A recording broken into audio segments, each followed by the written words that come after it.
Now next we'll talk about the joint demand. Demand for two or more goods used jointly is known as joint demand, like the demand for milk and sugar together. Derived demand arises because of demand of some other commodity, like the demand for houses. Now, if houses are demanded, there'll be demand for cement, bricks, etc. That is known as derived demand.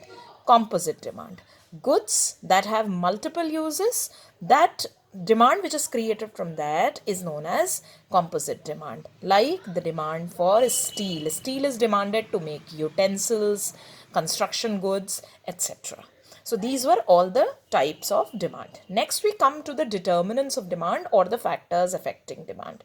In this, the first category is price of the commodity. Now remember children, for each of these determinants, you will have to define them, explain them in short. Relationship is very important. For each determinant, you're going to relate between that particular determinant and the demand. So the first one is price of the commodity. There is always an inverse relationship between price and demand. Higher the price, lower the quantity demanded of a commodity, and lower the price, higher the quantity demanded of a commodity. This type of demand is known as price demand. Now next we come to the second determinant, which is known as income of the consumer.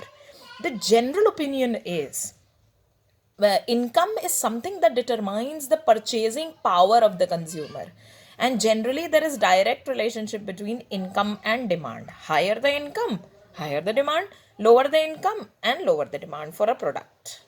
Now when we study income of the consumer as determinant, it is always in relationship with the three types of goods. There are three types of goods: normal goods, inferior goods, and inexpensive necessities of life.